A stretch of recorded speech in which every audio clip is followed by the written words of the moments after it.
Hello, dream catchers, and welcome to day 2 of the National Book Club Conference 2018 in Atlanta, Georgia. As promised, I'm interviewing a lot of authors who are either new to the game or have been around for years and years and years.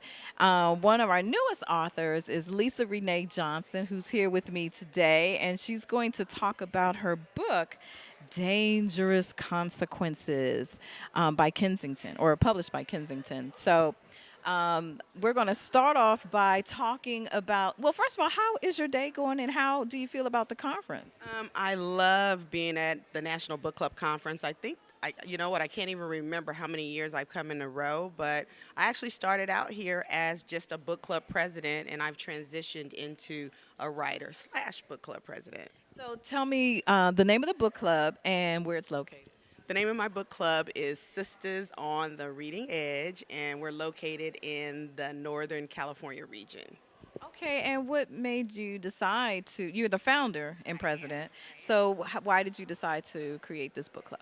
You know, when I moved to a suburb in the Bay Area, there was not a lot of culture there. And so me and my girlfriends, we would get together, we would read books, we would get on the phone and talk about it. And so that was at the time when book clubs were becoming really popular. And we were like, hey, let's start a book club. And so that's all she wrote. We started reading books together and sharing our love of the written word. So And how many members? we have 21 active members.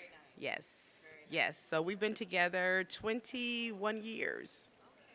Some of your members are here with you. Absolutely, absolutely. We love taking the trip to book club conferences so that we can just really convene and commune with our sisters and fellow author friends, and we just love books, so it's an awesome experience to be here at NBCC. What do you look forward to most with this conference? I feel like it's a family reunion, you know what I mean? There's no other conference that's quite like the National Book Club Conference in that there's such a diverse mixture of writers and readers and everything in between. And it's sort of like, excuse me, I look forward to coming every year just so that I can hug on and get that energy and that love from people who love our genre of books. And I just feel like we have to support each other. And I'm so grateful for Curtis creating this particular experience. Yeah, and there's some great authors that are coming out. Last night we heard from Terry McMillan, Tayari Jones. I think Bernice McFadden is going to be on. And I love, love, love Jennifer Lewis, who will be here. To experience Jennifer Lewis up close and personal. I just love her promo. I just love her. I love her authenticity, how she shares and uses her platform to uplift other Black women. So I just really love her, and I can't wait to meet her. Yeah. So let's talk about your book, Dangerous Consequences, and how were you inspired to write this book?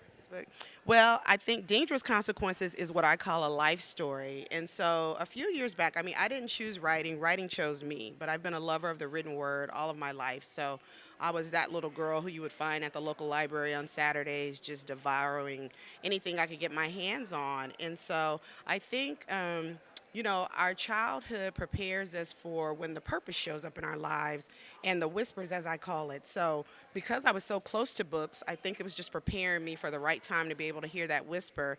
And so it was just an extension of being in that book club. And then I would finish reading books, and then I would hear, you can do that, you know, like this whisper. And I was like, no, I don't really want to write a book. But eventually I gave in, you know, caved to the pressures, and then I was really intrigued by the idea of infidelity, powerful women, powerful men, why women stayed, and I wrote that book several years ago, and that topic is still relevant today. So it was something worth exploring, and I did, and Dangerous Consequences was born.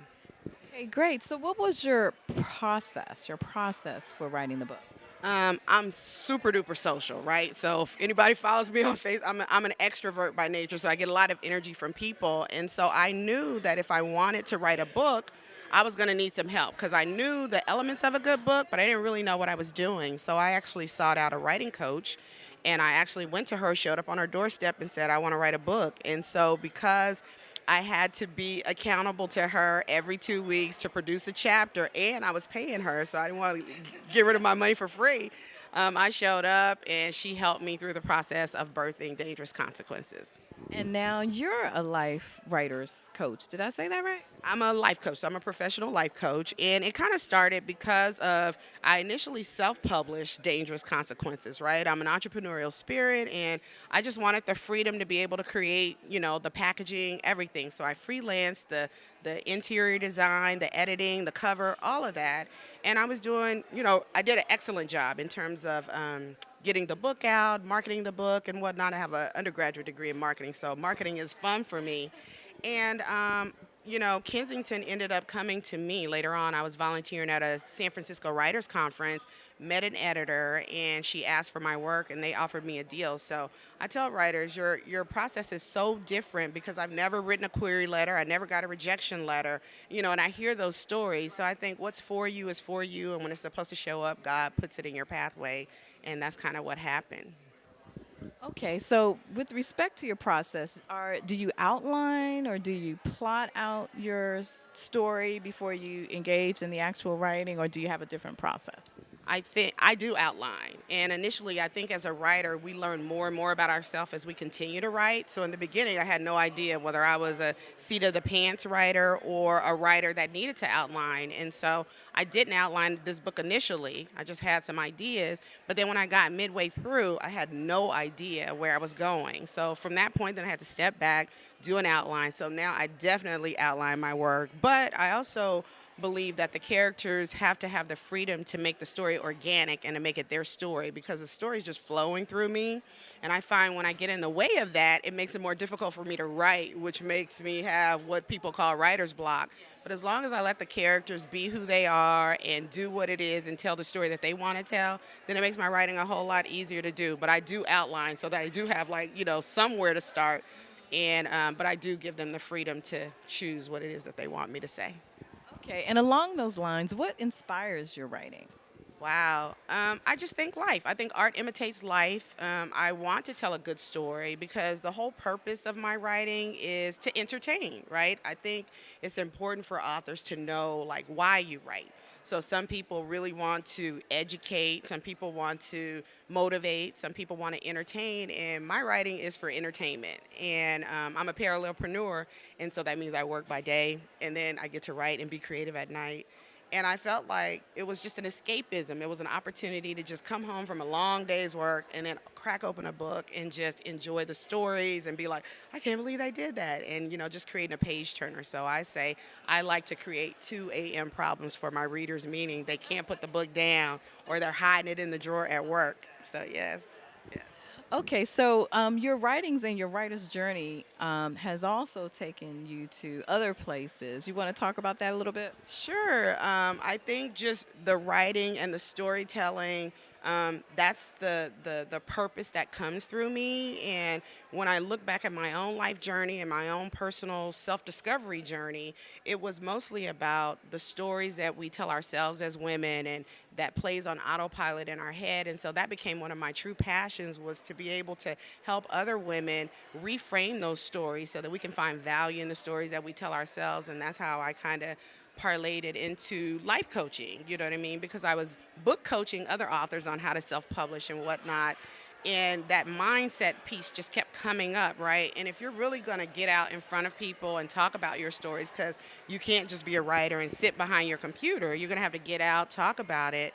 You're going to have the mindset that, what I call a bestseller mindset. And so you have to really work on those stories that are, on autopilot in your head every day. And so that's kind of some of the places that it's taken me. And again, I'm a book club president for 20 plus years just because I love the written word.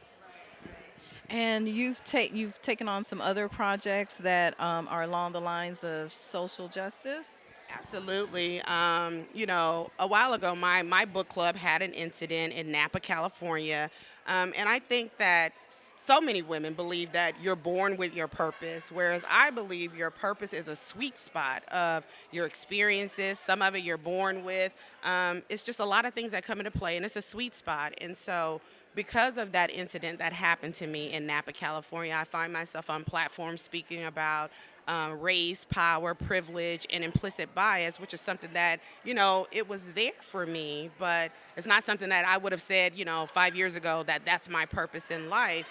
And, I think that we're born with this, drive to be successful. And for me as a black woman, I really had to reconcile that experience with this invisible checklist that I kind of had created for myself. Like, if I do this, this, and this, my life is going to be successful. I won't have any interaction with authorities. My life is going to be great, which is the same message that I had given to my children.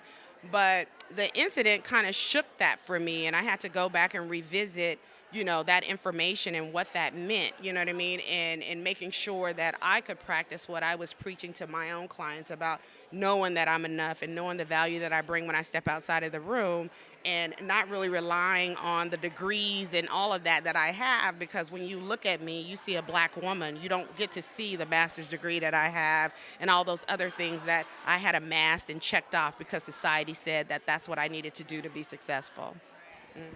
Good stuff. So, first book, what were some of the challenges that you encountered in writing it? Writing is very isolative. As I said earlier, I'm very social. So it's more about my friends are like, come on, let's go here. And it's like, oh no, I really have to write. And it was just a learning process of me being able to immerse myself into the world that I had created. And so once I got to know these people, then it's not hard to spend time with them because I want to know more about them myself. So it's like I'm going through this journey of writing, but I don't necessarily know the outcome. I've outlined it a little bit, but my characters open up and they keep taking me a little deeper and deeper. So now it's like sitting with friends and over tea and getting to know them and saying, oh my goodness, she did that, or oh, that happened to her, or things like that. And so that was something that was really interesting for me. Being an extrovert is the isolation of writing. And you have to be consistent. You really do. You have to find your space. You have to, whether it's writing every day. For me, I get up early. I write at 5 a.m. in the morning because I say my fear is not awake at 5 a.m. Because sometimes I think we question, our ability, are we good enough, and all those things. And so I find that that's my golden time of day. So I encourage everybody who wants to write to find whatever your golden time of day is and then utilize that to make that your most creative time. Okay. So, has your book club read your book? Absolutely. My book club, they're very vocal women, very outspoken. And we have age range from, I want to say, late mid 30s to maybe 70 plus and everything in between. And so they're very opinionated, and they would not allow me to go outside with my slip showing, as they would say. So they, of course, had to read it, tell me what they thought, what I needed to fix before it was really road ready. So, yes, they are my first, I want to say bridge before it actually goes to even the editors and, out into the world. Okay, so you've had a little bit of time as a self-published author to kind of go through that experience as a self-published author before Kensington picked up your book. What were, for the self-published authors who are writing their books and are planning to go down that route of self-publishing, what advice would you give to them? Absolutely. Books are a business, and you have to treat them as such. One of the things that came up for me with my Kensington journey was, they wanted to see that, that backstory, so to speak. So they wanted to see where my book was being distributed, how much money, how many units I'd sold. And if I didn't treat my book like a business, I wouldn't have been able to produce those things, which is something when I'm coaching people, I make sure they have up front. Many self-published authors, they get the books, they sell them out of the trunk of their cars, or they just sell them, and they're not tracking that information. They're not claiming it on their income taxes. So my thing is, you know what? This is a business. If you could want to make it your life business, you got to treat it like that. Okay, so something new that we're doing on the Writers Haven show season 3 is we're asking authors some revealing questions so that so that the readers can get a little bit more into the person and the mind of the author versus just the book. So I have two, semi-revealing questions. Who are you reading now? Who am I reading right this minute? I am reading, who am I reading? Oh, Dwayne Alexander Smith. He has a book called The Unkind Hours. That is my book club selection for the month.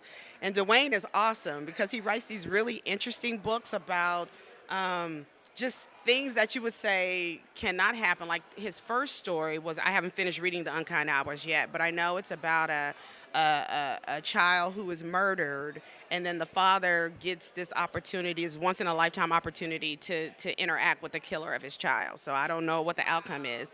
But Dwayne writes these really thought provoking stories. Like he wrote one, and I can't recall the name of it for the life of me right now, but it was about a reverse slavery situation where did you hear about that, where these men would go into this community and it was reversed, and they kidnap slave owners ancestors off the street. I mean, it was just really, really detailed and interesting. So I love Dwayne Alexander Smith, so that's what I'm reading right now. Okay, great. And what is your greatest accomplishment as a writer?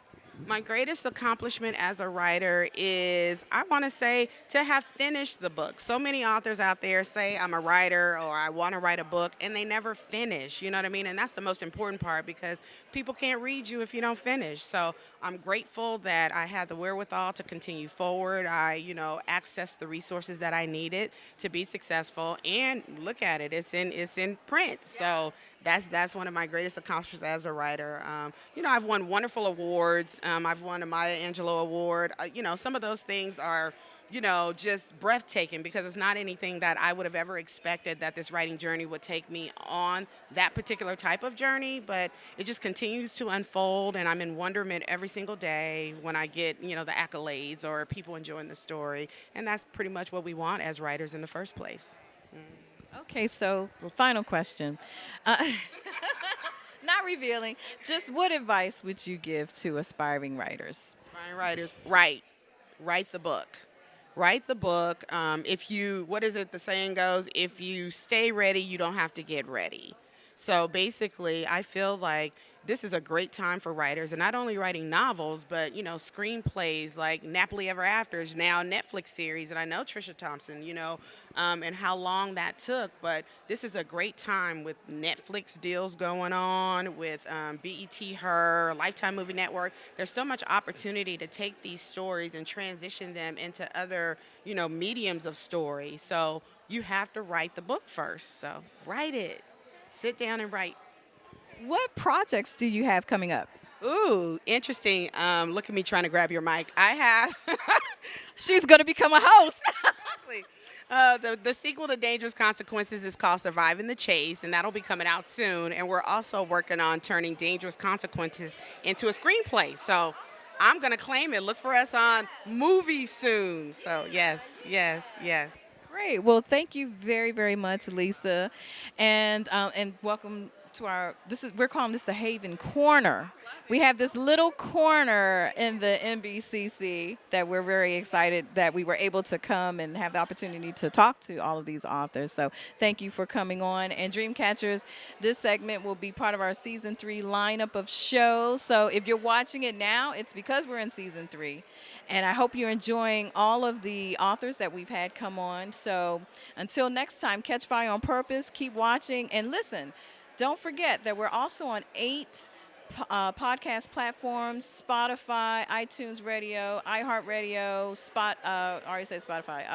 What's the other one? Sonos, SoundCloud, Spreaker. So just go to our website and you'll see the lineup of all of our shows, just in case you missed the televised version of these shows. So until next time, catch fire on purpose.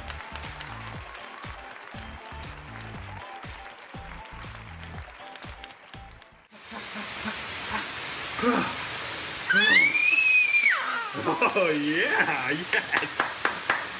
So much fun. Mwah. Yeah, Dad. We're getting so wet.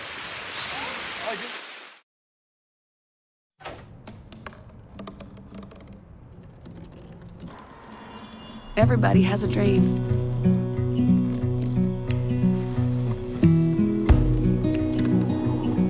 Mine was to see the ocean.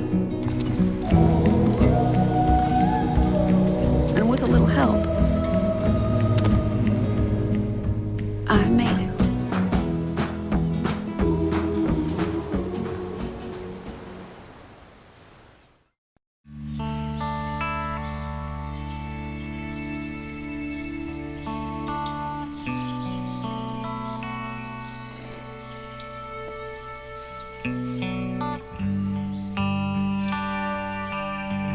This is the moment I knew. His future had no boundaries. There are some moments only the forest can inspire. Find yours at discovertheforest.org. Hey, you. Yeah, you. Getting that college education. What are you gonna do? Graduate and take some office job? Be like everybody else? Or will you dare do something different? Like, be a teacher. You could be my teacher. You got the skills. The smarts? Yes, you. You could be the teacher I never forget. That'd be cool. Does that corporate job even have recess? What are you gonna make of yourself? What are you gonna make of me?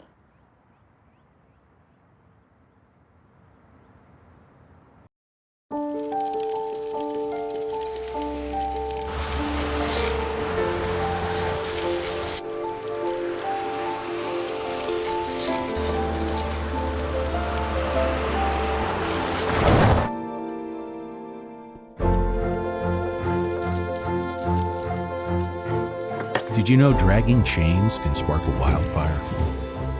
Only you can prevent wildfires. Open up your books to page 360. Did you just look at your phone while you was in class? You played yourself. Talking about inspirational quotes. You gotta believe in yourself. Don't ever play yourself. The key is to make it, so make it. Louise, can you give me an example of an inspirational quote? Don't play yourself. The key is to make it. And who said that? I did. Now that's a major key alert. Learn the real major keys to getting to college at getschool.com. Green red hat. Oops.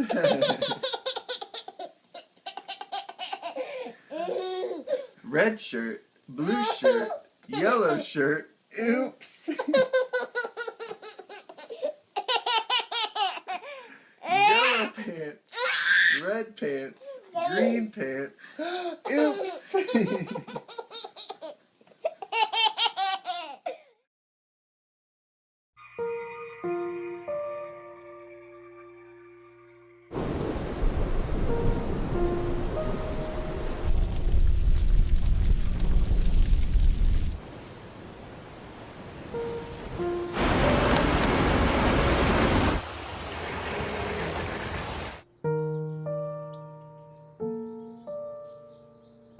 Don't wait. Communicate. Make your emergency plan today. There are 16 million children struggling with hunger in America. That's 1 in 5 daughters, sons, neighbors, and classmates who don't know where their next meal is coming from. Yet billions of pounds of good food go to waste every year. It's time we do something about it. Feeding America is a nationwide network of food banks that helps provide meals to millions of kids and families in need. Visit feedingamerica.org to help them feed even more. Together, we can solve hunger. Together, we're feeding America.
The color in my garden keeps the pink in my cheeks. I was very independent and thought I could take care of myself.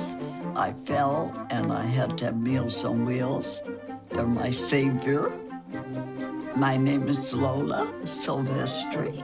America, let's do lunch.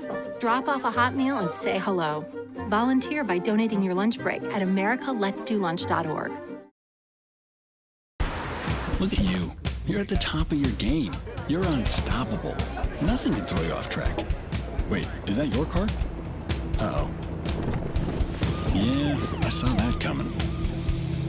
That will throw you off track. You're looking at around 10 grand in fines, legal fees, and increased insurance rates. Let's try this again. Smart move. Because buzz driving is drunk driving.